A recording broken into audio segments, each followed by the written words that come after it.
Greetings, YouTube. Welcome back to the channel. I don't know how long this video is going to be. It's going to be like a passionate rant. I don't do this that often on my channel, but we are in the crossroads of the game. And a lot of the same arguments that people said would kill the game and ultimately were proven wrong when 5 stars stopped being the top progression level are being said now. Of course, it's a very different game, right? I mean, let's be real. A few years ago, actually more than a few years ago, several years ago, when 5 stars were having the chance to become rank 5, but before we got our hands on the tier 5 basic materials, they announced 6 stars were coming. Battlegrounds didn't exist, Incursions didn't exist, the Black ISO store didn't exist, featured Cavalier Crystals didn't exist. I could go on and on and on. It was a completely different game.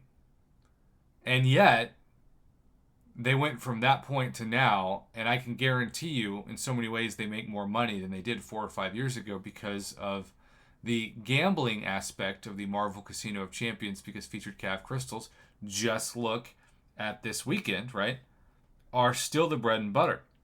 And even though we know, as suckers of these things, and I'm more of a sucker than most people, even though we know that there's less than a 1% chance, less than half of 1% chance to get the new 6-star featured, we still throw our units at them because plenty of people, because they hit me up, get the 6-star. With that being said, I have seen in the comments of my own videos, in chats that I'm a part of online, and I'm sure countless other places I haven't even looked at, comments that go something like this: I'm done because my 6-star roster is now going to be irrelevant and I'm going to have to start all over. Now, from a practical standpoint, it is true that 7 stars are starting all over if you just think of it like that. But Kabam knows, especially with this new Ascension mechanic, which I'm by far the most excited about. Because if it is true that having a max ranked, let's say Hercules, let's use that as an example. And let's, having a max ranked 6-star, 5-star, and 4-star, and maybe max Sig, gets you, and I don't know why I said Hercules and I pulled up Cosmic Ghost Rider. There we go. Gets you a special, maybe it's a special signature ability increase. Maybe it's a different kind of bonus. I don't know. That's really exciting. And look, people are going to roll their eyes when I say this. And I get that there are exceptions, especially Battlegrounds and Alliance War. Maybe Alliance Quest. But when it comes to general questing that the game gives you difficult content that you need to complete by yourself. We're talking about Act 7 and now Act 8. We're talking about special quests like Boss Rushes and the Gauntlet. We're talking about the Labyrinth of Legends, the Abyss of Legends, side quests. General questing.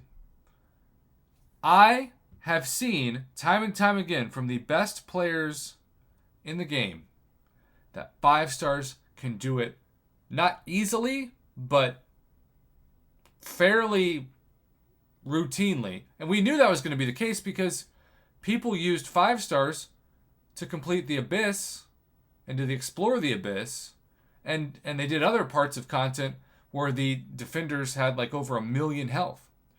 And so, yeah, maybe, let's say the 5-star Cosmic Ghost Rider with the right rotations and the right playstyle and the right skills. Let's say that it takes him, I don't know, 5 revives to get somebody down, right? And let's say if you have eventually a rank 5 6-star, that it takes maybe 1 revive to get the person down with the right skills. You're telling me that the difference in those 4 revives is worth quitting the game? Or is worth all the money it takes to rank up the next champion? Y'all, you know what else wasn't in the game 4 years ago, but is now very common and very cheap? High-end boosts. This is single-handedly my favorite non-related rank-up item in the game. The Greater Champion Boost. This thing used to be so expensive. When it first came out, you could only get them with things like early access bundles, which also didn't exist 4 years ago. And then they started to make them a little bit more available now. I feel like they're so cheap that most summoners can get them for pennies on the dollar, so to speak. If you want to turn a 5-star into at least a rank 3 6-star, maybe even closer to rank 4 depending, you just throw some boosts on. Even this thing for an hour. The same thing is going to be true with the 6-star to a 7-star.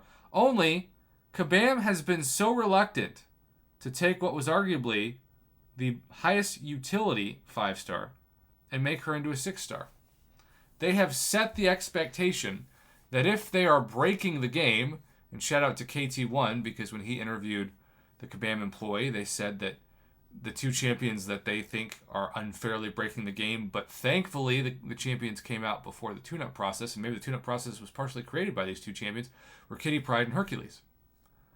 So you're telling me that if Kitty Pryde and Hercules are viewed by Kabam the same way that 5-star Quake is and once upon a time was at the top of the list, you're telling me that there's actually going to be someday a 7-star Hercules and Kitty Pryde in this game? I don't buy it. I mean, don't get me wrong. I hope it's true. But what would you rather have? A 6-star Hercules? Hell, even a 5-star Hercules? Or a 6-star OG Daredevil? A 6-star OG Captain America?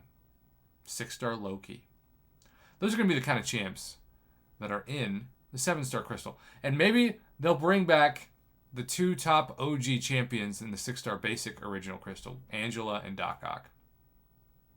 Would you take a 7-star Angela and 7-star Doc Ock over a 6-star Ghost or 6-star Hercules? I wouldn't. And maybe you would, but I wouldn't. The other thing we have to remember is that when 7-stars come out, it's going to take a crazy amount of top-end resources to take them to rank 2. I expect it's going to take at least this, but probably like 10 tier 6 basic and 10 tier 3 alpha. And someday, like is the case with tier 2 alpha and tier 5 basic now, they'll be very easy to get. But that might be 3 or 4 years away, which, by the way, I think is a good thing.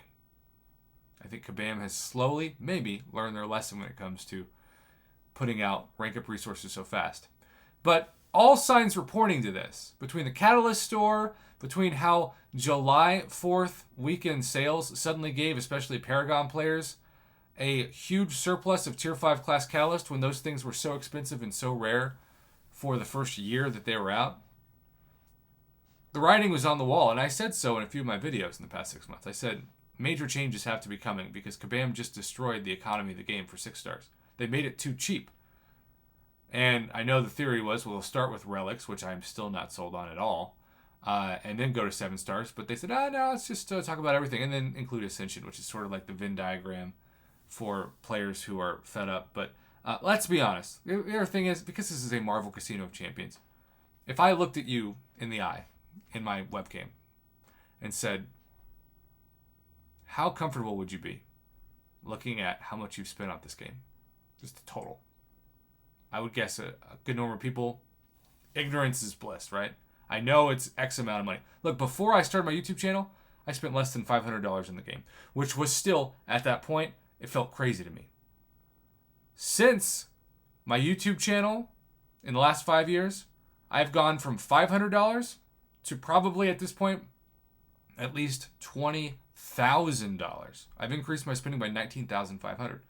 Now, in complete transparency, my YouTube channels made more than that in the last 5 years. So I've been able to actually play the game for free with the content that I create. Now, obviously, when you create anything or do anything, you use your time, which is why I put free in air quotes. But 99.9% of people, even if they have a YouTube channel, aren't generating enough revenue to spend $3,000 to $4,000 on this game a year, which is what I average now. In fact, this year I'm probably going to spend closer to $5,000 on the game. That's a lot of money, but I can afford to do it because of this channel. If my YouTube channel went down, I couldn't do it. All I'm saying is, don't buy into the notion that 6 stars are now going to be irrelevant or useless. I think 5 stars can still clear all content in the game outside of needing to win like Alliance War Battlegrounds matchups where time matters and somebody with a higher health pool and higher attack pool can clear it faster. I get that argument. I'm not going to dispute it. It's just basic math. But outside of that, I still believe in 5 stars, and I think 6 stars are going to be here to stay forever. And yeah, Kabam will give some bonus like they do with 6 stars in Act 8 as it goes along for 7 stars. But whatever. I'm still going to be happy to bring my 6 stars, and hopefully you will too. Thanks for watching. Have a good one. As always, I appreciate your support.